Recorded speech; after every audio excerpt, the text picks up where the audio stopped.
Magandang araw mga bata! Ako si Teacher Camille, ang inyong guro para sa Makabansa 3, Quarter 3, Week 4. Ang ating unang aralin ay tungkol sa pagiging magalang at masipag. Para sa layunin ng ating aralin, ikaw ay inaasahang nabibigyang kahulugan ang mga salitang magalang at masipag at natutukoy ang mga paraan upang maipakita ang pagiging magalang at masipag. Para sa ating unang gawain, basahin at unawain ang bawat tanong. Piliin ang tamang sagot. Nakita mo na si Lolo ay nahihirapang magbukas ng pinto habang may dala siyang grocery bags. Ano ang nararapat? Tama, ang dapat gawin ay tumulong buksan ang pinto. Si Lola ay nagwawalis sa bakuran kahit halatang pagod na. Ano ang dapat mong gawin bilang masipag at magalang na apo? Magaling! Dapat tumulong magwalis. Habang nagluluto si nanay, kailangan niya ng tulong sa paghuhugas ng gulay. Ano ang gagawin mo? Mahusay! Ang tamang sagot ay letrang B. Nakita mong nag-aayos ng mga libro si tatay at maraming kalat sa paligid. Ano ang dapat gawin ng isang masipag na bata? Tama! Ang dapat gawin ay sumama sa pag-aayos ng pusa. Pagkatapos kumain, nakita mo si Lolo na nagliligpit ng mesa. Ano ang tamang kilos? Magaling! Ang dapat gawin ay tumulong magligpit at magpasalamat. Sa kulturang Pilipino, ang paggalang sa nakatatanda at ang pagiging masipag ay dalawang mahalagang pagpapahalaga na matagal nang itinuturo sa ating mga pamilya at komunidad. Ang pagiging magalang ay isang katangian na nagpapakita ng paggalang at pagrespeto sa ibang tao. Narito ang ilang mga paraan upang maipakita ng isang Pilipino ang paggalang sa salita, gawa, iniisip at iba pa. Una ay sa salita. Paggamit ng mga magalang na pananalita tulad ng po at opo kapag nakikipag-usap sa mga nakatatanda. Paggamit ng mangyaring sa halip na please at pag-iwas sa mga salitang di kaaya-aya. Isa ring paraan ang pagsasalita ng totoo. At ang pagpapahalaga sa sariling wika. Paggamit ng wikang Pilipino sa mga angkop na pagkakataon at pag-aaral ng iba pang mga wika sa Pilipinas. Pagdating naman sa gawa, ang mga paraan na ito ay ginagawa ng mga Pilipino para maipakita ang kanilang paggalang. Una ay ang pagmamano o paghalik sa kamay. Ginagawa din ang pagtulong sa mga nangangailangan. Kabilang din ang pagsunod sa mga batas at regulasyon. Pag-iingat sa kapaligiran, at pagrespeto sa mga ari-arian ng iba. Pagdating naman sa iniisip, ang pagiging mapagpasalamat ay pagpapakita din ng paraan ng pagiging magalang. Kabilang din ang pagiging positibo, pagiging mapagpatawad, at pagiging mapagkumbaba. Pagdating naman sa iba pang aspeto na ipapakita natin ang paggalang sa pamamagitan ng pagrespeto sa kultura at tradisyon. Kabilang din ang pagsunod sa mga nakaugaliang panlipunan. At ang pagiging maayos sa pananamit at pagkilos. Ang paggalang ay isang mahalagang bahagi ng pagiging isang Pilipino. Maliban sa pagiging magalang, isa pang katangian ng Pilipino ay ang pagiging masipag. Ang pagiging masipag ay ang katangian ng isang tao na nagsusumikap at nagtatrabaho ng mabuti upang makamit ang kanyang mga layunin. Ang pagiging masipag ay maaaring maipakita sa pamamagitan ng paggawa ng mga takdang aralin ng maayos at sa tamang oras, pagtulong sa mga gawaing bahay, pagsisikap na matuto ang mga bagong bagay, pagpupursige sa pagkamit ng mga pangarap, at pagbibigay ng panahon at pagsisikap sa mga gawain. Ang pagiging magalang at masipag ay dalawa sa mga kinikilalang katangian ng mga Pilipino. Ito ang mga ugaling nakaugat sa ating kultura at nagsisilbing pundasyon ng ating pagkakakilanlan bilang isang bansa. Ang pagiging magalang at masipag ay may malaking papel sa pag-unlad ng isang tao at ng isang bansa. Ang mga taong mayroong mga katangiang ito ay ang mga sumusunod. Una, ito ay may mga katangiang mas madaling makisama. Ang mga taong magalang at masipag ay mas madaling makisama sa iba dahil sa kanilang pagiging mabait at mapagkumbaba. Sila din ay mas matagumpay. Ang mga masisipag na tao ay mas malamang na makakamit ang kanilang mga layunin dahil sa kanilang dedikasyon at pagsisikap. Sila din ay mas may kontribusyon sa lipunan. Ang mga magagalang at masisipag na tao ay nagbibigay ng positibong kontribusyon sa kanilang komunidad at sa kanilang bansa. Upang mas maunawaan natin ang ating aralin, dumako tayo sa ating gawain. Iguhit ang puso kung ang pangungusap ay tama at tatsulok naman kung mali. Ang paggamit ng po at opo ay isang paraan ng pagpapakita ng paggalang sa nakatatanda. Magaling! Ikalawa, ang pagiging masipag ay nangangahulugang gagawa ka lamang kapag may utos. Mahusay! Ikatlo, ang pagbibigay ng upuan sa matanda sa gym ay pagpapakita ng paggalang. Tama! Ika-apat, ang pagtulong sa gawaing bahay tulad ng pagwalis at pag-aayos ay halimbawa ng pagiging masipag. Magaling! Ika-lima, kung nagsasalita si nanay o lolo, dapat unahin muna ang cellphone kaysa makinig. Mahusay! Ika-anim, ang pagtulong ng pusa kahit walang nagsasabi ay tanda ng pagiging masipag at mabuting asal. Magaling! Lagi nating tandaan, ang paggalang at pagiging masipag ay makikita sa pagtulong sa nakatatanda, paggawa ng tama, at pagtupad sa tungkulin kahit walang utos. Ang maliliit na kilos tulad ng pagbibigay ng upuan o pagtulong sa gawaing bahay ay nagpapakita ng mabuting asal ng isang Pilipino. Ngayon naman ay pumunta tayo sa ikalawang aralin. Ito ay tungkol sa pagiging matulungin at malikhain. Para sa layunin ng aralin, ikaw ay inaasahang natutukoy ang mga paraan upang maipakita ang pagiging matulungin at malikhain at napapahalagahan ang pagiging matulungin at malikhain. Para sa ating gawain, lagyan ng check ang mga larawan na nagpapakita ng pagtulong sa kapwa. Alin sa mga larawan na ito ang nagpapakita ng pagtulong sa kapwa? Magaling!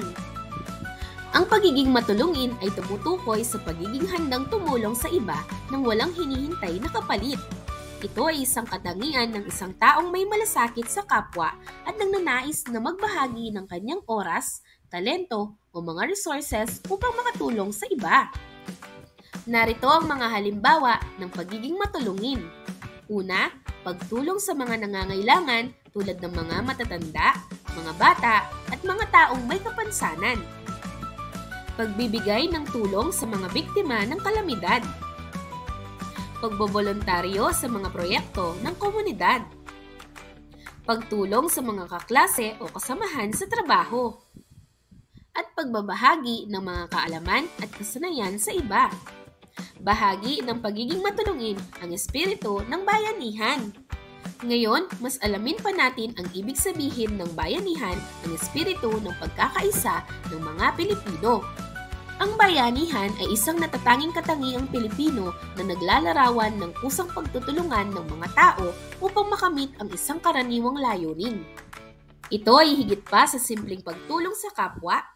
Ito ay isang pagpapakita ng pagkakaisa at pagmamalasakit sa komunidad. Narito ang mga katangian na nauugnay sa bayanihan. Una, ang pagiging masipag. Ang mga taong nagpapakita ng bayanihan ay kadalasang masisipag. Nag-aambag sila ng kanilang oras at lakas upang may sakatuparan ang isang gawain. Ikalawa, ang pagiging mapagbigay. Ang bayanihan ay nagpapahiwatig ng pagiging bukas palad at handang magbahagi ng mga resources sa kapwa. Ikatlo, ang pagiging matulungin. Ang mga taong mayroong bayanihan ay laging handang tumulong sa mga nangangailangan, lalo na sa panahon ng krisis. at ang pagiging mahusay makisama. Ang bayanihan ay nangangailangan ng malakas na pagkikipag-ugnayan sa kapwa. Ang mga taong mayroong bayanihan ay madaling makisama at nakikipagtulungan sa iba. Narito naman ang mga halimbawa ng bayanihan. Kabilang dito ang pagtulong sa paglipat ng bahay. Isa rin sa pagsasagawa ng mga bayanihan sa panahon ng kalamidad, ang pagtutulungan upang maglinis at magtayo muli ng mga nasirang bahay at infrastruktura. Kabilang din ang pag-oorganisa ng mga community pantry, ang pagbibigay ng libreng pagkain at iba pang mga pangunahing pangangailangan sa mga nangangailangan. Isa din ang pagsasama-sama upang magtayo ng isang proyekto sa komunidad at pagpapanatili ng bayanihan sa modernong panahon. Sa kabila ng mga pagbabago sa lipunan, ang bayanihan ay nananatiling isang mahalagang bahagi ng kulturang Pilipino. Narito ang ilang mga paraan upang mapanatili ang espiritu ng bayanihan. Una, magsimula sa iyong pamilya at komunidad. Makilahok sa mga programa ng iyong barangay. Mag-volunteer sa mga organisasyon. Gamitin ang social media para magkalat ng kabutihan. Ngayon naman ay pag-usapan natin ang isa pang katangian ng mga Pilipino. Ito ay ang pagiging malikhain. Ang pagiging malikhain ay ang kakayahang mag-isip ng mga bagong ideya, konsepto at solusyon sa mga problema. Ito ay ang kakayahang mag-isip ng malaya at lumampas sa mga karaniwang paraan ng pag-iisip. Narito ang mga halimbawa ng pagiging malikhain. Una, pagsusulat ng mga tula, kwento at kanta. Pagpipinta, pagguhit at paglililok. Pagsasayaw at pag-arte. At pag-iimbento ng mga bagong bagay o teknolohiya. Ang pagiging matulungin at malikhain ay dalawa sa mga natatanging katangian ng mga Pilipino na nagpapahayag ng ating pagkakakilanlan bilang isang bansa. Ang mga katangiang ito ay hindi lamang nagpapaganda sa ating reputasyon sa buong mundo, kundi nagsisilbi ring pundasyon ng ating pag-unlad bilang isang lipunan. Ngayon naman ay pumunta tayo sa ating gawain. Basahin ang bawat sitwasyon at pumili kung ito ay naglalarawan ng pagiging matulungin o malikhain. Isulat ang sagot sa patlang. Nag-alok si Ana na tulungan ang kanyang lola sa paghahanda ng pagkain para sa kapwa sa barangay. Ito ba ay pagiging matulungin o malikhain? Magaling! Ikalawa, naisip ni Marco ang isang bagong laro na pwedeng laruin ng kanyang mga kaklase upang mas masaya ang kanilang recess. Ito ba ay pagiging matulungin o malikhain? Tama! Ikatlo, nag-organisa si Liza ng community pantry upang maipamahagi ang pagkain sa mga nangangailangan. Ito ba ay pagiging matulungin o malikhain? Magaling! Ikaapat, gumawa si Paulo ng isang mural sa paaralan na nagpapakita ng kalikasan at kapaligiran. Ito ba ay pagiging matulungin o pagiging malikhain? Mahusay! Ikalima, naisip ni Carla ang mga paraan upang magamit muli ang mga lumang karton at gumawa ng mga kahon para sa mga kagamitan ng paaralan. Ito ba ay pagiging matulungin o malikhain? Magaling! Ika-anim, tinulungan ni Miguel ang kanyang kaklase sa paggawa ng proyekto sa paaralan nang hindi humihingi ng kapalit. Ito ba ay pagiging matulungin o malikhain? Mahusay! Ngayon naman, ating pag-usapan ang ikatlong aralin. Ito ay tungkol sa pagiging masayahin at resilient. Para sa layunin ng aralin, ikaw ay inaasahang nakapagbabahagi ng mga karanasan kung saan nagpapakita ng pagiging masayahin at resilient. Natutukoy ang mga paraan upang maipakita ang kahalagahan ng pagiging masayahin at resilient at nakagagawa ng isang liham para sa taong nagpapasaya o isang resilient na individual. Para sa ating gawain, kulayan ng dilaw ang mukha ng naglalarawan ng iyong maaaring maramdaman sa mga sitwasyon na mababasa. Ako ay nakapasa sa pagsusulit. Magaling! Nawawala ang aking paboritong laruan. Magaling! May dumating na kaibigan sa bahay para maglaro. Magaling! Nakalimutan kong dalhin ang aking baon sa paaralan. Magaling! Nakakatanggap ako ng papuri mula sa guro sa aking proyekto. Magaling!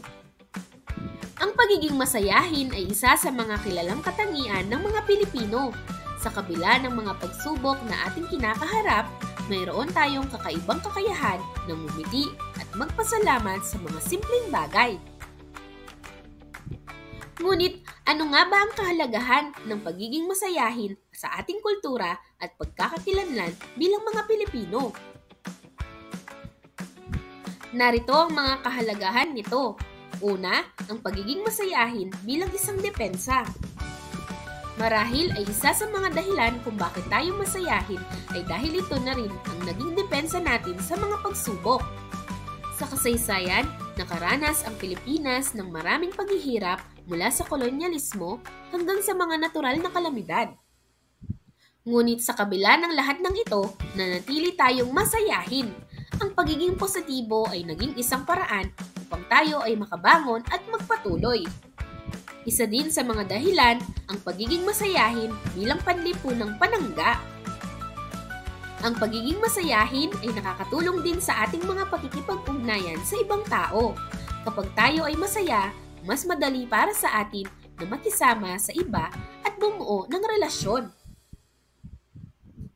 Ang ating mga ngiti at tawa ay nagsisilbing tulay upang tayo ay magkaintindihan at magkaisa.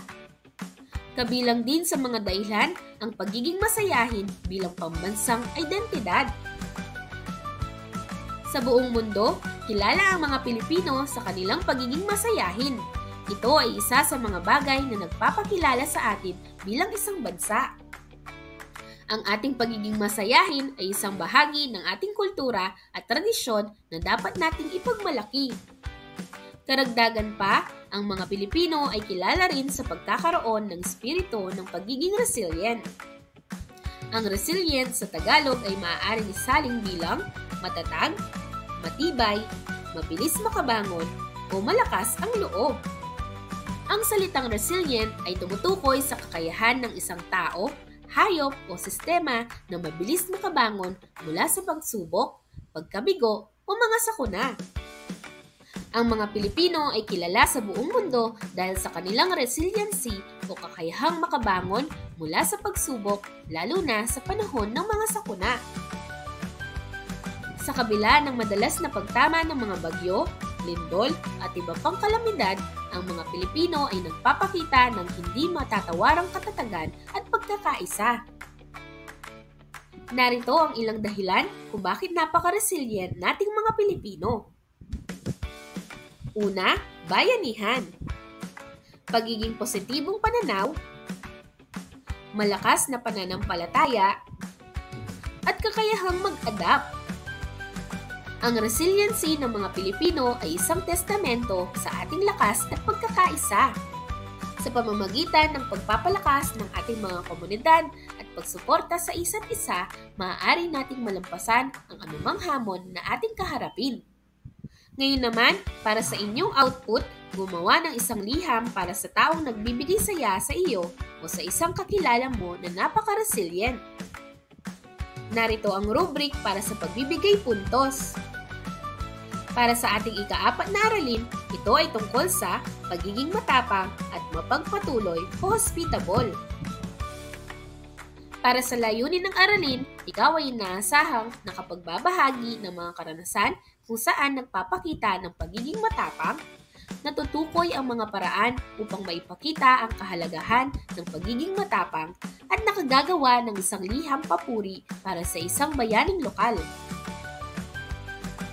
Para sa ating gawain, basahin ang bawat sitwasyon sa ibaba. Pumalakpak kung ito ay nagpapakita ng wastong pagtanggap ng bisita at padyak kung hindi ito naaangkop. Binuksan ni Ana ang pinto at magalang na sinabing, "Tuloy po kayo, magandang hapon." Magaling!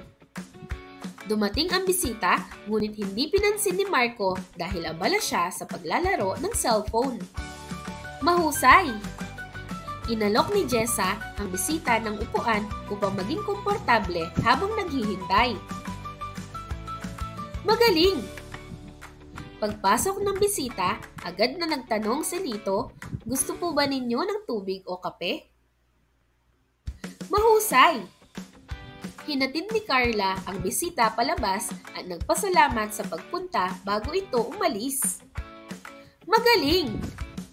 Ang hospitality o pagiging mapagpatuloy ay isang katangiang malalim na nakaugat sa kultura ng mga Pilipino. Ito ay higit pa sa simpleng pagtanggap ng mga bisita sa tahanan. Ito ay isang paraan ng pamumuhay na nagpapahalaga sa pakikisama, pagkakaisa at pagmamalasakit sa kapwa. Narito ang mga halimbawa ng hospitality sa kulturang Pilipino. Una, ang pag-alok ng pagkain at inumin.